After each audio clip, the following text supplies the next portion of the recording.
Bom dia, bom dia. Pera aí, só ajeitando aqui.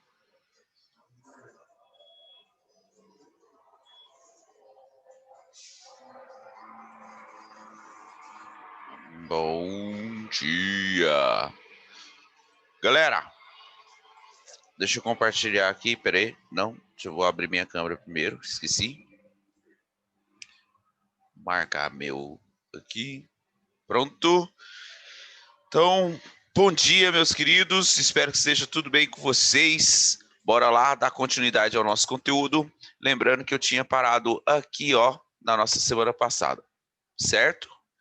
Então, vamos lá. Na semana passada, eu falei para vocês aqui, ó, sobre reações de adição ou síntese, reações de decomposição ou análise, reações de simples troca, ou também conhecida como reações de deslocamento, certo? Agora, o que é uma reação de simples troca mesmo, ou deslocamento? Você tem uma substância simples, uma substância composta. A substância simples, se for mais reativa do que o seu equivalente na substância composta, ela vai conseguir deslocar o seu equivalente e entrar no lugar dele, fazendo ali com que haja a formação de um novo produto, né? Isso aqui seria classificado como reação de simples troca. É importante lembrar que reações de simples troca são sempre reações de oxirredução, né? Onde aqui no caso do metal ele está oxidando e está provocando a redução do hidrogênio. E por isso, para esse metal reagir com o hidrogênio, ele tem que ter um maior potencial de oxidação. Tem que ter um maior potencial de oxidação, ou seja, um menor potencial de redução. A reatividade dos metais fala o seguinte: quanto maior o potencial de oxidação, mais reativo é o metal. Quanto maior o potencial de redução, menos reativo seria o nosso metal. Os metais nobres são os metais que têm menor potencial de oxidação e maior potencial de redução, ok? Agora, o metal da família 1A perde elétron muito facilmente. Os metais da família 1A têm um raio maior, já que o raio cresce para a esquerda. O elétron está muito afastado do núcleo, ele tem a tendência a perder esse elétron facilmente, potencial de oxidação alto, potencial de redução baixo, certo? Lembra lá de potencial de oxidação e de redução que vocês estão estudando em pilhas? Na verdade, não sei se vocês estudaram pilhas esse ano já, né? Mas acho que tá na parte de físico-química, capaz que talvez vocês estejam começando aí agora, não tenho certeza.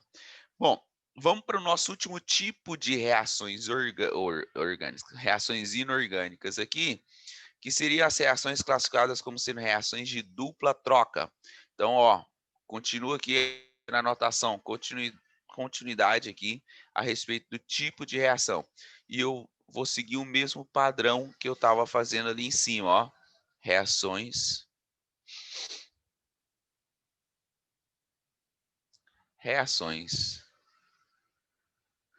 de dupla troca.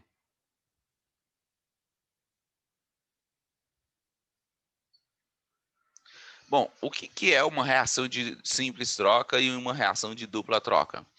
Na reação de dupla troca, você vai ter aqui uma substância composta reagindo com outra substância composta, tipo um C e um D, e nessa reação você vai ter a produção de uma nova substância composta, que seria o AD, mais uma nova outra substância composta, que seria o CB. Eu não sei se você percebeu. Ah, por que você não escreveu o B primeiro? Por que você escreveu o C primeiro? É porque é o seguinte. Aqui, o composto A é o elemento que tem caráter positivo, o B é negativo. O C é positivo, o D é negativo. Como aqui os opostos se atraem, né? Você vai pensar o seguinte: o nosso elemento D, ele quando sofrer reação aqui, ele vai ser atraído pelo elemento ali que seria o A. Então você vai ter a formação de A positivo com D negativo e o C positivo com B negativo. Sempre quem é representado primeiro é a parte positiva. Eu lembro de um macete que o professor falava lá quando eu estudava no ensino médio, uns 3 anos atrás, né. Então ele falava assim, ó: "É só você interagir o MEI com MEI, a beirada com a beirada", né. Então reações de dupla troca, MEI com MEI, beirada com beirada. Há 3 anos isso era verdade, até hoje também. Beleza. Mas do mesmo jeito que as reações de simples troca possuem condições para ocorrer, as reações de dupla troca também têm algumas condições para que ela ocorra, né? Vou colocar aqui, ó, condições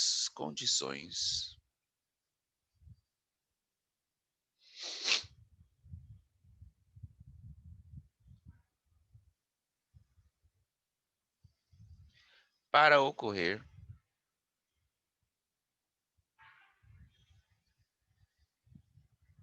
reação de dupla troca.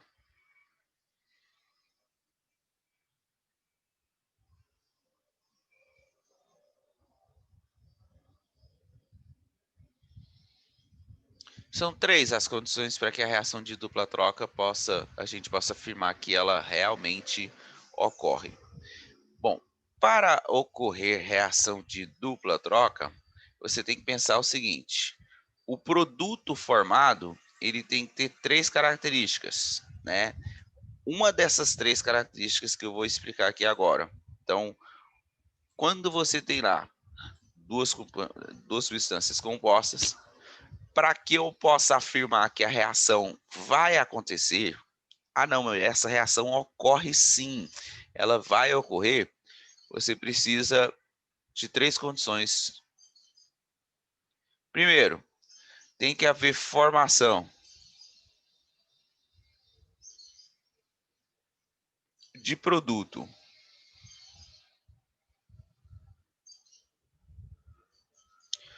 pouco ionizável.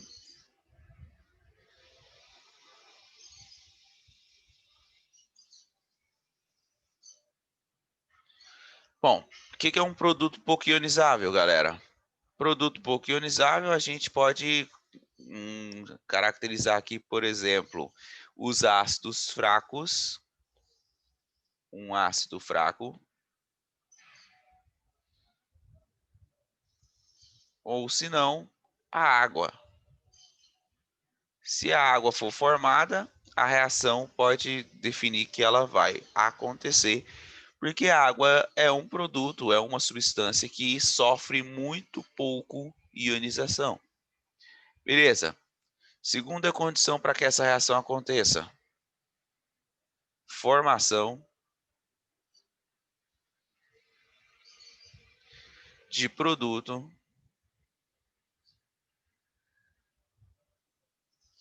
instável.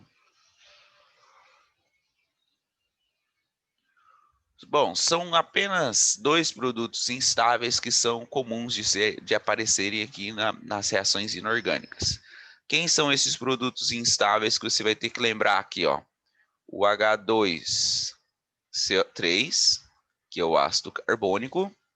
Lembre-se que esse H2CO3 ele é instável porque ele se decompõe em H2O e CO2.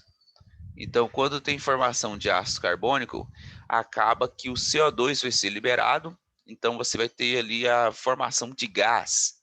E esse gás aí, CO2, sai do meio, provocando com que a reação aconteça. Outro produto instável seria o NH4OH, que é o hidróxido de amônio. Esse cara aqui também se decompõe, ele libera NH3, que é a amônia, que é um gás também. Além disso, tem liberação de água. Então, toda vez que formar um desses dois produtos aqui na nossa reação, você pode confirmar que a reação vai acontecer porque formou um gás, porque formou um produto instável que se decompõe em gás, que no caso aqui o gás liberado é o gás carbônico e o gás amônia. E por último, formação de produto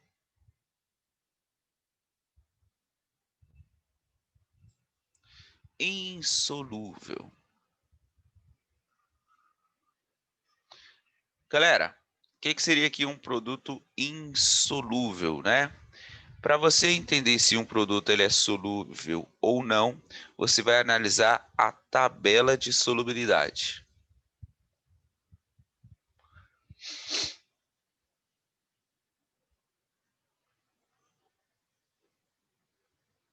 Certo? E essa tabela de solubilidade ela vai falar para sais e bases. Bom, então, peraí. Para que a reação de dupla troca aconteça, você tem que formar ou um ácido fraco, ou água, ou um produto pouco ionizável, que é o ácido fraco, água, ou um produto instável, que seria o ácido carbônico e o hidróxido de amônio, e um produto pouco solúvel, que seria um sal insolúvel, uma base insolúvel. Beleza. Agora, vamos pensar no seguinte. Quanto que um ácido é fraco? Ah, professor, não lembro, já esqueci. Não pode, não pode. Vamos colocar aqui, ó. Ops. Ops. Observação. Lembrete. Ops. Lembrete. Vamos começar aqui o nosso lembrete falando sobre a força dos ácidos. Deixa eu só... Peraí só um instante. Então vamos agora começar ali o nosso lembrete falando sobre força de ácidos. Como que a gente define se um ácido é forte, se ele é fraco, se ele é moderado? Você está lembrado? Vamos diferenciar aqui dois tipos de ácidos primeiro. Quando a gente vai diferenciar dois tipos de ácidos, eu estou falando dos ácidos que não possuem oxigênio, que são chamados de hidrácidos, e dos ácidos que possuem oxigênio, que são os oxiácidos. Dentro dos hidrácidos, a gente pode falar aqui, ó, forte, moderado e fraco. Nos hidrácidos é decoreba mesmo, tá? Então você vai colocar forte é o HCl, o HBr e o HI. E aqui está em escala crescente de força.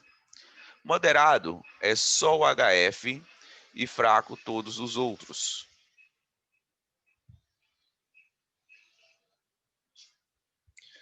Então, oxiácido forte é da família 7A, com exceção do flúor. E o flúor é moderado e todos os outros que não são da família 7A, eles vão ser hidrácidos fracos. Agora, se a gente for pensar dos oxiácidos, hein, galera? Oxiácidos. Os oxiácidos são ácidos que possuem oxigênio na sua composição. Se eles possuem oxigênio na sua composição, você vai fazer a seguinte conta. X é igual a o número de oxigênios menos o número de hidrogênios ionizáveis. Quando você faz essa conta, você pensa o seguinte: ele pode ser forte, pode ser moderado ou pode ser fraco. Ele vai ser forte quando x for maior do que 1, moderado quando x for igual a 1 e fraco quando x for menor do que 1.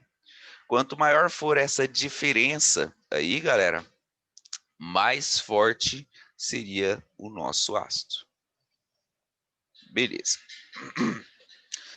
Agora, que você lembrou da força dos ácidos, a gente precisa também entender aqui o que seria a solubilidade.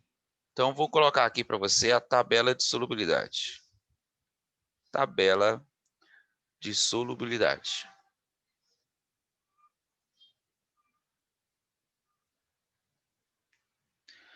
Bom, na verdade, essa tabela de solubilidade, ela aparece pouco nos vestibulares. Não sei se vocês pretendem, por exemplo, fazer um vestibular de uma universidade paulista, por exemplo, uma Unicamp, uma USP, por aí, né? Lá cai bastante. No Enem, que é nosso principal objeto aqui, o nosso principal foco, a tabela de solubilidade, ela, por exemplo, cai muito pouco, uma vez ou outra, né? Então você vai acabar que não vai precisar decorar essa tabela para fazer o Enem, por exemplo.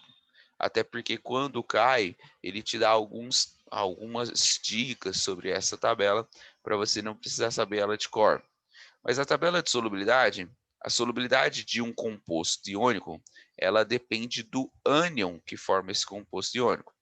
Então vamos pensar aqui, ó, o ânion, formador do composto iônico, do nosso composto inorgânico ali, a sua regra de solubilidade e as exceções à regra. Vou colocar só os elementos que caem, que os mais comuns. Os nitratos NO3-, eles são solúveis. Todos eles têm alta solubilidade. Solúvel, sem exceção. Os cloretos, isso também é válido para o brometo e iodeto, mas cloreto principalmente, muito difícil cair outro. Eles também são solúveis, ele é solúvel, né? Só que aqui tem 3 exceções, que é a prata, o chumbo e o mercúrio. Então, cloretos são solúveis, cloreto de sódio, cloreto de potássio, cloreto de não sei o que, com exceção do cloreto de prata, do cloreto de chumbo e do cloreto de mercúrio. Esses 3 formam ali sais insolúveis, né? Ele vai formar precipitado quando presente em solução. Se a gente pegar o sulfato, que também é muito comum de ser cobrado, SO4 2-. Os sulfatos, eles são solúveis. Então, você pega lá, sulfato de sódio, sulfato de alumínio, sulfatos são solúveis, com exceção de 4 elementos, que eu costumo chamar de senhor, cachumba.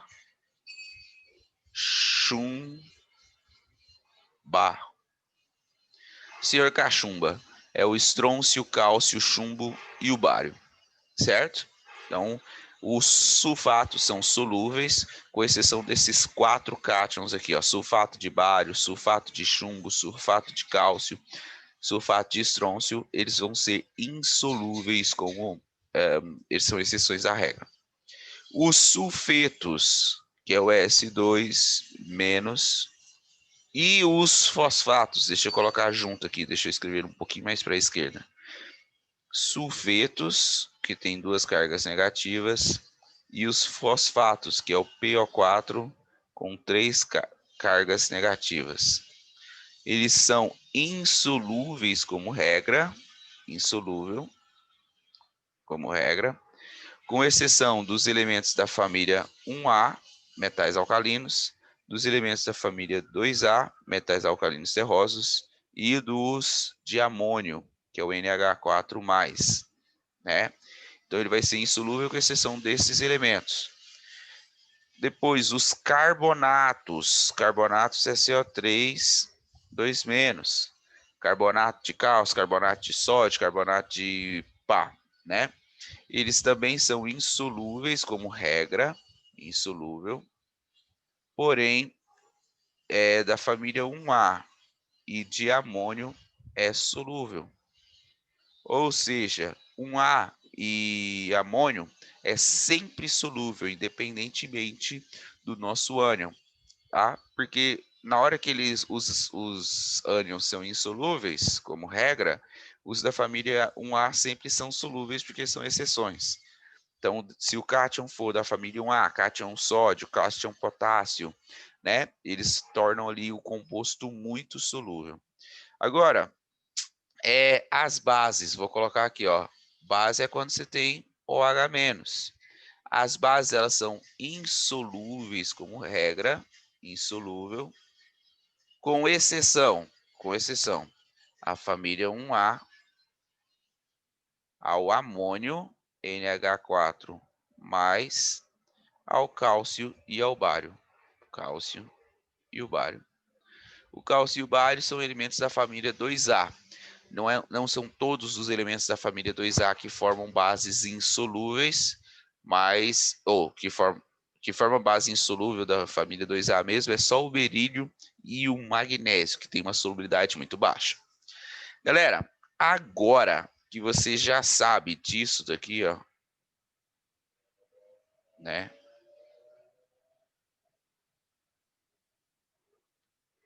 Na verdade, aquela parte de cima ali, você já tinha estudado, né? Eu só estou lembrando.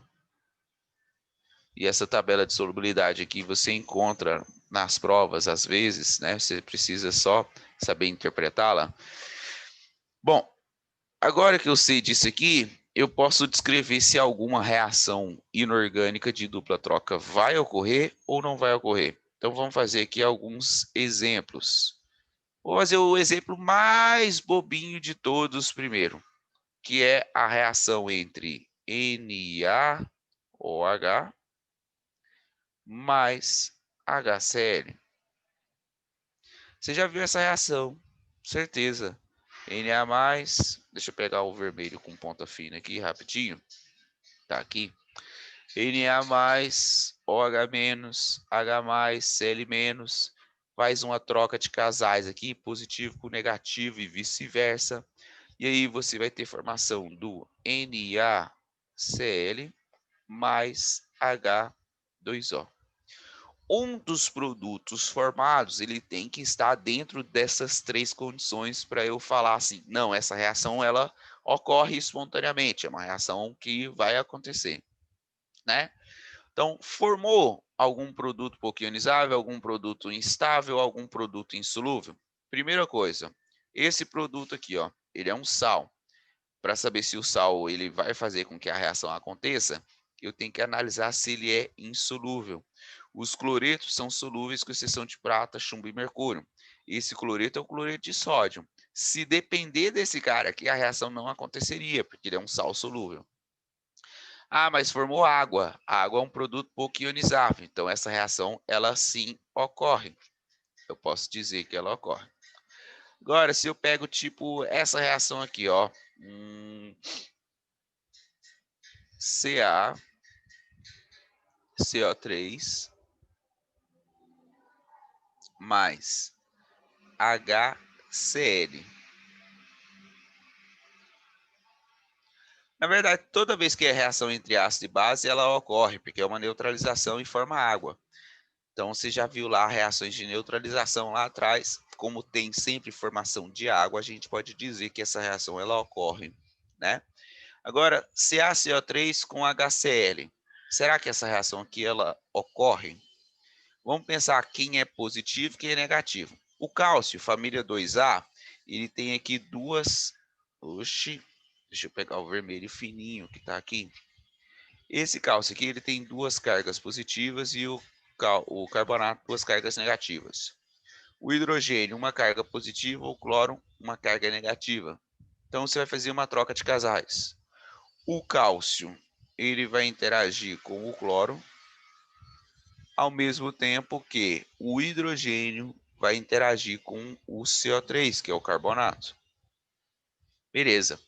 Agora, pensa o seguinte, ó. Olha aqui o detalhe importante. Esse cálcio aqui não era 2 mais e o cloro não era só menos.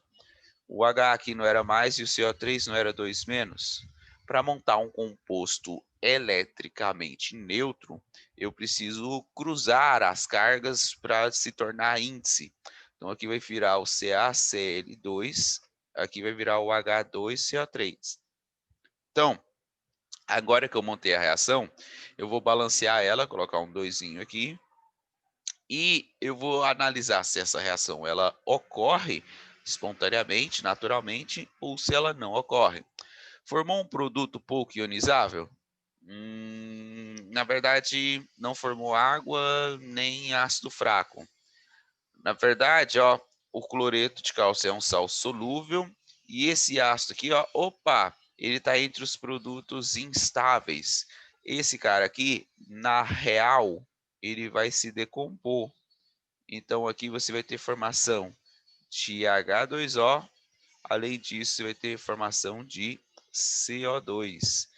Então, esse composto que está aqui, que é o carbonato de cálcio, ele é o calcário, né? O calcário, ele é formado uns 80%, dependendo da fonte, dependendo do tipo de calcário, por carbonato de cálcio. Quando você coloca ele em meio ácido, por exemplo, em ácido clorídrico, ele sofre ali uma reação e essa reação ela vai formar ali o ácido carbônico que se decompõe em H2O e CO2. Isso é comum de acontecer, por exemplo, com a chuva ácida, né? Se você tem lá uma estátua feita de calcário, superfícies feitas de calcário, com a chuva ácida, com o caráter ácido da chuva, a reação acontece, forma-se ácido carbônico. É lógico que você não vai reparar isso, a reação acontece de maneira muito lenta, porque a acidez da chuva não é tão alta assim para provocar uma reação rápida. E lentamente o nosso carbonato de cálcio ele vai sendo consumido ali na estátua e se liberando o gás carbônico no lugar dele, formando cloreto de cálcio, que é solúvel em água, e essa estátua, esse material calcário que está ali presente numa solução ácida, que está presente ali sofrendo chuva ácida, ele vai sofrendo ali uma corrosão, digamos assim, com o passar do tempo, e aí a estátua fica deformada, ela vai perdendo seus traços finos. Beleza? Olha aí, mais uma reação que ocorre espontaneamente, né? Vamos abaixar aqui um pouquinho para eu poder fazer outros exemplos aqui para você. Bora lá? Ó, se eu pego tipo uma solução de Ag, opa, vamos voltar para a cor preta aqui. Se eu pego aqui uma solução de AgNO3 e reajo ela com NaCl. Isso aqui é a reação de um sal com outro sal. Mas será que essa reação de sal com outro sal acontece? Lembra que o Ag tem carga positiva, o NOx da prata é fixo, igual a mais 1, o NO3 aqui é menos 1, o Na é mais 1, o cloro é menos 1. Bom, pensando aqui então, nessa reação, você teria formação de AgCl mais NaNO3. Essa reação só vai acontecer se formar algum produto pouco ionizável, algum produto instável ou algum sal insolúvel, algum composto insolúvel. O cloreto de prata está aqui, ó. Cloretos são solúveis com exceção de prata, chumbo e mercúrio. Então, esse cloreto de prata é um produto insolúvel e por isso essa reação também posso definir que ela ocorre. Ah, professor, quando que eu posso definir, então, que uma reação não ocorre? Imagine reagir aqui, ó, água, H2O, com, por exemplo, o sal de cozinha, NaCl. Se você fosse montar essa reação aqui, você ia pensar o seguinte: a nossa água, né, H2O, ela é formada por H mais e OH menos, né? O Na aqui é mais, o Cl é menos. Nessa reação aqui, você teria a formação de HCl mais NaOH.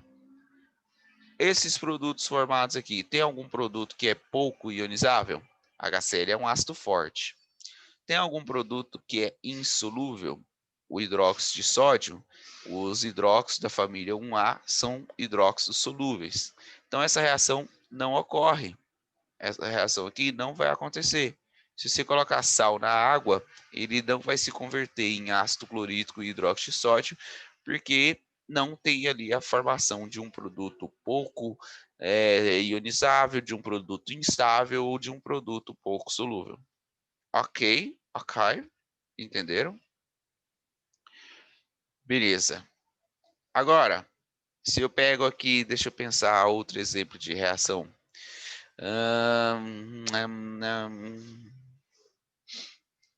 Carbonato de cálcio, CaCO3,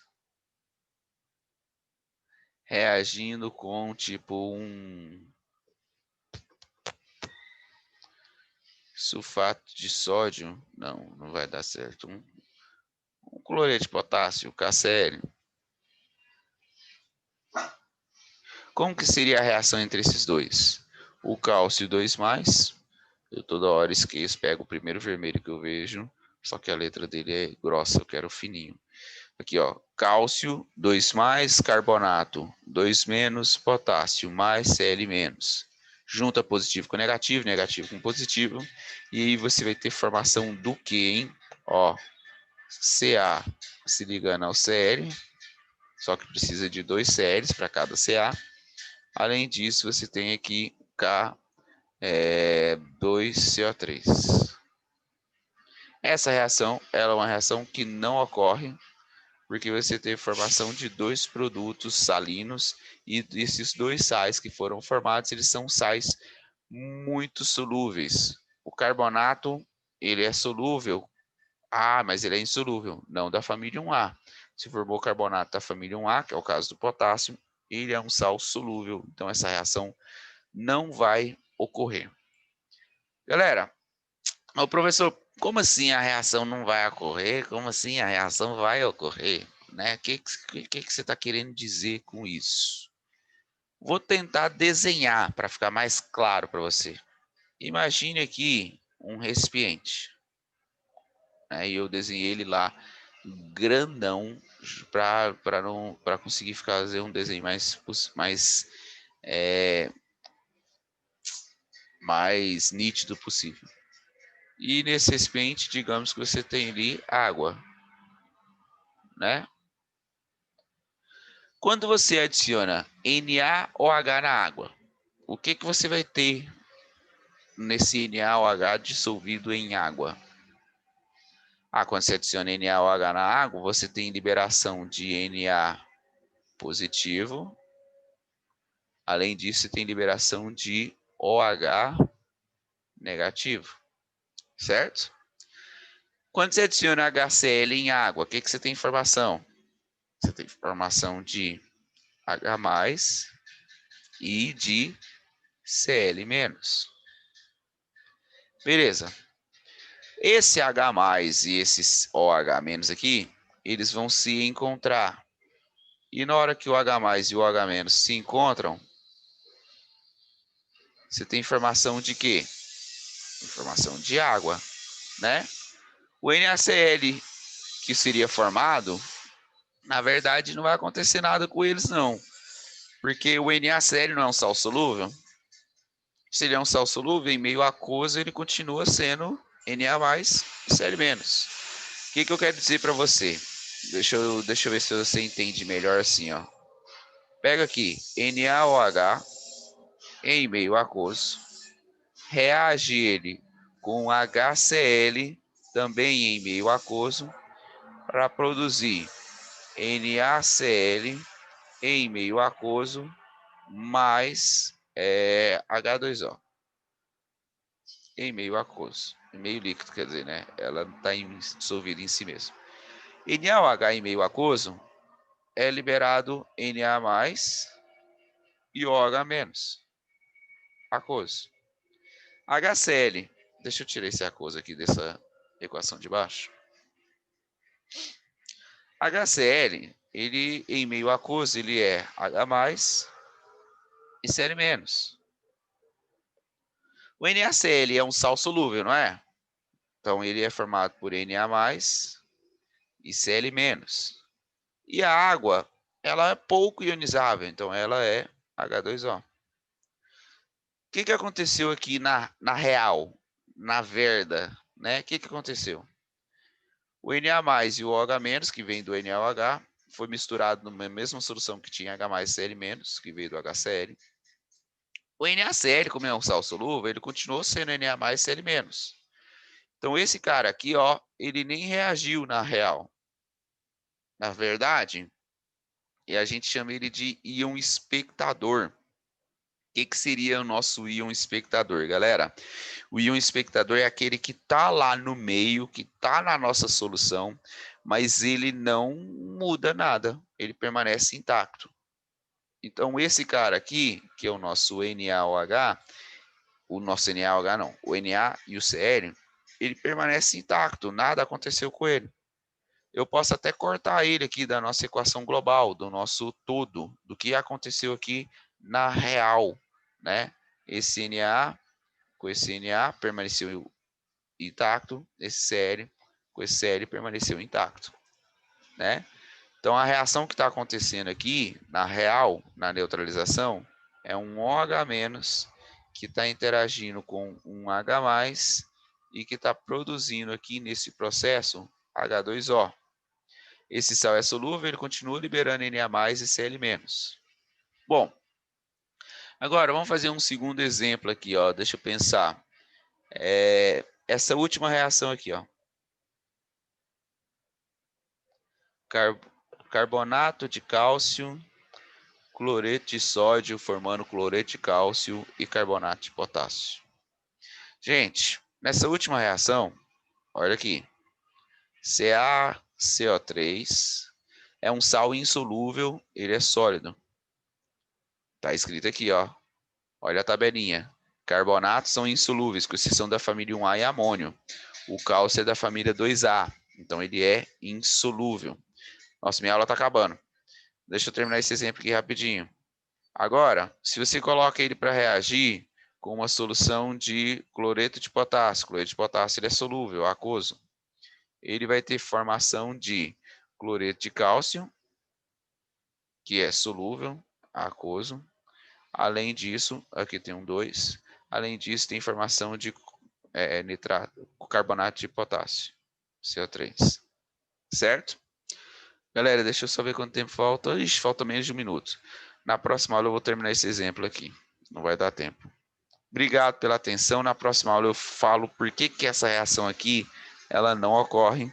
E aí a gente termina a parte de inorgânica e vai para a parte de contas. Certo? Aí vai para a parte que vocês gostam. Vamos entrar na parte de contas aí da química geral.